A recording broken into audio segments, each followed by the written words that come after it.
मणिपुर पूर्वोत्तर भारत के 7 राज्यों में से एक। इस क्षेत्र का प्राचीन इतिहास अधिकतर लिखित अभिलेखों में नहीं मिलता। मणिपुर के प्राचीन इतिहास का प्राथमिक विवरण चैतरौल कुंभाबा में मिलता है, जो मणिपुर राजाओं के इतिहास पर एक पुस्तक है। इस पुस्तक के अनुसार आज के मणिपुर के क्षेत्र में कई कबीले रहते थे। उनके बीच अक्सर लड़ाई होती रहती थी और उनमें से एक कबीला निंथुजा की जीत होती है और इस क्षेत्र पर यह कबीला अपना राज्य स्थापित करता है। निंथुजा कबीले के लोग आज के मणिपुर के मेटे लोगों के पूर्वज हैं। इस राज्य के पहले राजा नोंगडा लाइरन पाखंबा थे, जिनका राज्याभिषेक 33 ईस्वी में हुआ था। यहाँ के लोग जिस धर्म का पालन करते थे उसे सनमाई कहा जाता है। इस धर्म का अपना ही ग्रंथ, संस्कृति और देवता है। इस धर्म के देवताओं में से एक देवता है पाखंबा, जो एक ड्रैगन है और यह मणिपुर साम्राज्य का प्रतीक भी बना। सनमाई धर्म के एक अन्य देवता है कांगलाशा, जिनका शरीर शेर का और सिर ड्रैगन का है और यह आज के मणिपुर राज्य का प्रतीक है। इस देवता के नाम पर राज्य का नाम पड़ा कांगलाईपाक। कांगला किले का निर्माण किया गया और किले के सामने कांगलाशा की 2 मूर्तियां स्थापित की गई। कांगला किला 33 ईस्वी से 1891 ईस्वी तक मणिपुर राजाओं की शक्ति का केंद्र था। इस साम्राज्य का संगठित लिखित इतिहास 11वीं शताब्दी ईस्वी में राजा लोयम्बा के शासनकाल के दौरान शुरू होता है। लोयम्बा 1074 ईस्वी में राजा बने और उन्होंने अपने राज्य के लिए एक लिखित संविधान प्रदान किया। 15वीं शताब्दी के अंत में सनमाही धर्म लुप्त होने लगा और हिंदू धर्म की प्रमुखता बढ़ने लगी। 1709 ईस्वी में पामहाइबा कांगलाईपाक के राजा बने और यह उनके शासनकाल के दौरान था कि हिंदू धर्म तेजी से पूरे राज्य में फैल गया। पामहाइबा ने हिंदू धर्म अपना लिया और उनका नया नाम पड़ा गरीब नवाज। कांगलाईपाक राज्य का आधिकारिक धर्म भी सनमाही से बदलकर हिंदू धर्म कर दिया गया और लगभग सभी स्थानीय मेटे लोगों ने भी हिंदू धर्म में परिवर्तित हो गए। साथ ही में राज्य का नाम भी कांगलाईपाक से बदलकर मणिपुर कर दिया गया।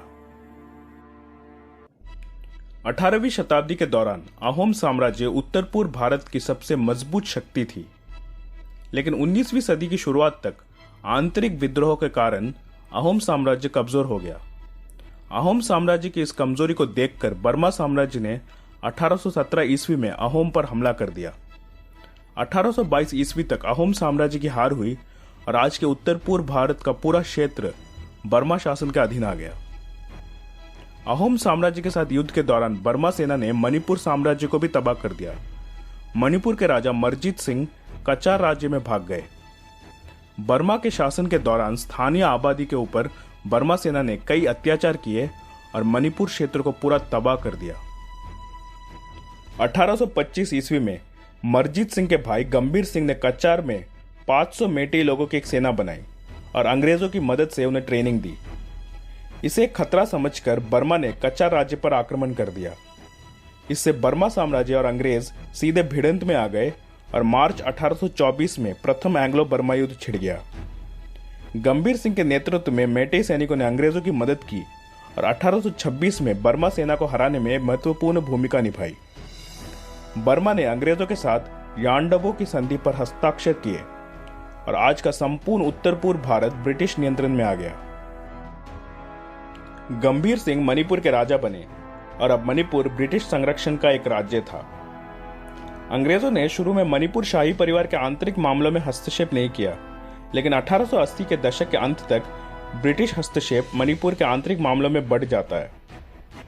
1890 में मणिपुर साम्राज्य की गद्दी के लिए शाही परिवार में कुछ आंतरिक लड़ाई होती है। अंग्रेजों ने अपना प्रभाव बढ़ाने के लिए इस अवसर का लाभ उठाना चाहा और मणिपुर की गद्दी पर एक कठपुतली शासक को बिठाना चाहा। इससे ब्रिटिश और मणिपुर के बीच तनाव बहुत ही ज्यादा बढ़ जाता है और 31 मार्च 1891 को अंग्रेज मणिपुर पर हमला कर देते हैं।